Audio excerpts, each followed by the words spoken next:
গৌরী প্রাচীন ধনী বংশের পরমাদরে পালিতা সুন্দরী কন্যা। স্বামী পরেশ হীনাবস্থা হইতে সম্প্রতি নিজের উপার্জনে কিঞ্চিত অবস্থার উন্নতি করিয়াছে। যতদিন তাহার দৈন্য ছিল ততদিন কন্যার কষ্ট হইবে ভয়ে শ্বশুর শাশুড়ি স্ত্রীকে তাহার বাড়িতে পাঠান নাই। গৌরী বেশ একটু বড়স্থা হইয়াই পতিগৃহে আসিয়াছিল।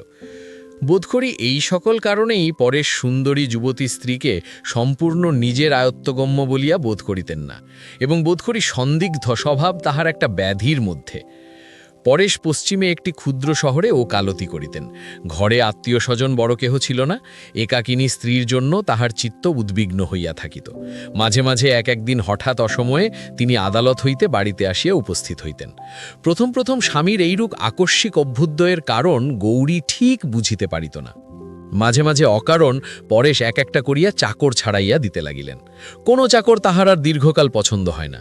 বিশেষত অসুবিধার আশঙ্কা করিয়া যে চাকরকে গৌরী রাখিবার জন্য অধিক আগ্রহ প্রকাশ করিত তাহাকে পরেশ এক মুহূর্ত স্থান দিতেন না। তেজস্বিনী গৌরী ইহাতে যতই আঘাতবোধ করিত, স্বামী ততই অস্থির হইয়া এক এক সময়ে অদ্ভুত ব্যবহার করিতে থাকিতেন। অবশেষে আত্মসংবরণ করিতে না পারিয়া যখন দাসীকে গোপনে ডাকিয়া পরেশ নানা প্রকার সন্দিগ্ধ জিজ্ঞাসাবাদ আরম্ভ করিলেন, তখন সে সকল কথা গৌরীর কর্ণগোচর হইতে লাগিল। অভিমানিনী স্বল্পভাষিনী নারী অপমানে আহত সিংহিনীর ন্যায় অন্তরে অন্তরে উদ্দীপ্ত হইতে লাগিলেন, এবং এই উন্মত্ত সন্দেহ দম্পতির মাঝখানে প্রলয় খড়গের মতো পড়িয়া উভয়কে একেবারে বিচ্ছিন্ন করিয়া দিল। গৌরীর কাছে তাহার তীব্র সন্দেহ প্রকাশ পাইয়া যখন একবার লজ্জা ভেঙিয়া গেল, তখন পরেশ স্পষ্টতই প্রতিদিন পদে পদে আশঙ্কা ব্যক্ত করিয়া স্ত্রীর সহিত কলহ করিতে আরম্ভ করিল, এবং গৌরী যতই নিরুত্তর অবজ্ঞা এবং কষাঘাতের ন্যায় তীক্ষ্ণ কটাক্ষ দ্বারা তাহাকে আপাদমস্তক যেন ক্ষতবিক্ষত করিতে লাগিল, ততই তাহার সংশয়মত্ততা আরও যেন বাড়িবার দিকে চলিল। এইরূপ স্বামীসুখ হইতে প্রতিহত হইয়া পুত্রহীনা তরুণী ধর্মে মন দিল।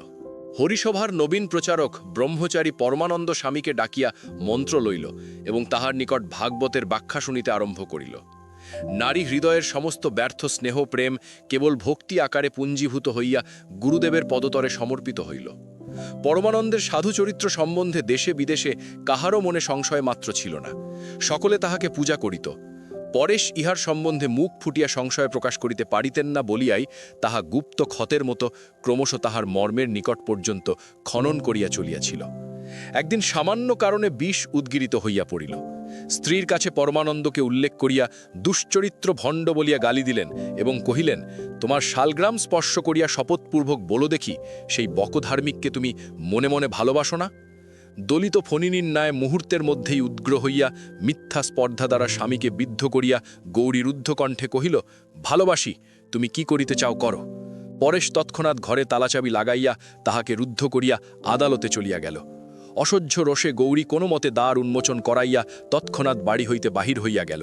পরমানন্দ নিভৃত ঘরে জনহীন মধ্যাহ্নে শাস্ত্রপাঠ করিতেছিলেন। হঠাৎ অমেঘ বাহিনী বিদ্যুল্লতার মতো গৌরী ব্রহ্মচারীর শাস্ত্রাধ্যয়নের মাঝখানে আসিয়া ভাঙিয়া পড়িল। গুরু কহিলেন, এ কি? শিষ্য কহিল, গুরুদেব, অপমানিত সংসার হইতে আমাকে উদ্ধার করিয়া লইয়া চলো, তোমার সেবাব্রতে আমি জীবন উৎসর্গ করিব।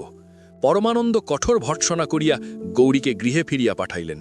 কিন্তু হায় গুরুদেব, সেদিনকার সেই অকস্মাৎ ছিন্ন বিচ্ছিন্ন অধ্যয়ন সূত্র আর কি তেমন করিয়া জোড়া লাগিতে পারিল? পরেশ গৃহে আসিয়া মুক্তদ্বার দেখিয়া স্ত্রীকে জিজ্ঞাসা করিলেন, এখানে কে আসিয়াছিল? স্ত্রী কহিল, কেহ আসে নাই, আমি গুরুদেবের গৃহে গিয়াছিলাম। পরেশ মুহূর্তকাল পাংশু এবং পরক্ষণেই রক্তবর্ণ হইয়া কহিলেন, কেন গিয়াছিলে? গৌরী কহিল, আমার খুশি। সেদিন হইতে পাহারা বসাইয়া স্ত্রীকে ঘরে রুদ্ধ করিয়া পরেশ এমনই উপদ্রব আরম্ভ করিলেন যে শহরময় কুৎসা রটিয়া গেল। এই সকল কুৎসিত অপমান ও অত্যাচারের সংবাদে পরমানন্দের হরিচিন্তা দূর হইয়া গেল। এই নগর অবিলম্বে পরিত্যাগ করা তিনি কর্তব্যবোধ ধরিলেন, অথচ উৎপীড়িতকে ফেলিয়া কোনো মতেই দূরে যাইতে পারিলেন না। সন্ন্যাসীর এই কয়দিনকার দিন রাত্রের ইতিহাস কেবল অন্তর্যামীই জানেন। অবশেষে অবরোধের মধ্যে থাকিয়া গৌরী একদিন পত্র পাইল। বৎসে, আলোচনা করিয়া দেখিলাম ইতিপূর্বে অনেক সাধ্বী সাধক রমণী কৃষ্ণপ্রেমে সংসার ত্যাগ করিয়াছেন। যদি সংসারের অত্যাচারে হরিপাদপদ্ম হইতে তোমার চিত্ত বিক্ষিপ্ত হইয়া থাকে, তবে জানাইলে ভগবানের সহায়তায় তাহার সেবিকাকে উদ্ধার করিয়া প্রভুর অভয় পদারবিন্দে উৎসর্গ করিতে প্রয়াসী হইব। ২৬শে ফাল্গুন বুধবারে অপরাহ্ন ২ ঘটিকার সময় ইচ্ছা করিলে তোমাদের পুষ্করিণী তীরে আমার সহিত সাক্ষাৎ হইতে পারিবে।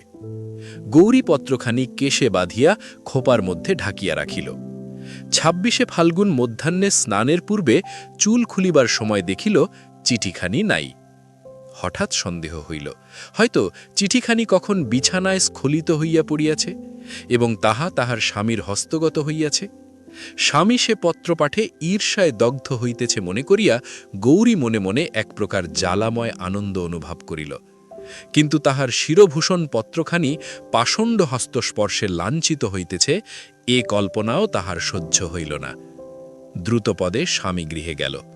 দেখিল স্বামী ভূতলে পড়িয়া গোঁ গোঁ করিতেছে, মুখ দিয়া ফেনা পড়িতেছে, চক্ষু তারকা কপালে উঠিয়াছে।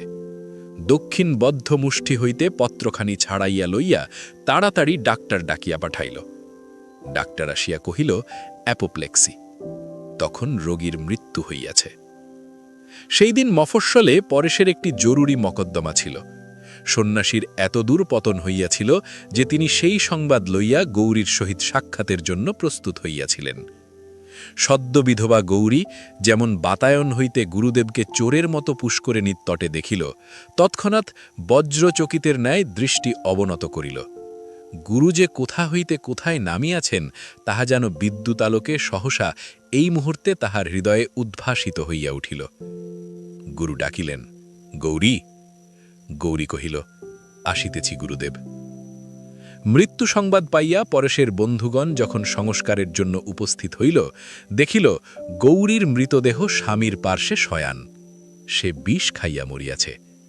আধুনিক কালে এই আশ্চর্য সহমরণের দৃষ্টান্তে সতী মাহাত্ম্যে সকলে স্তম্ভিত হইয়া গেল।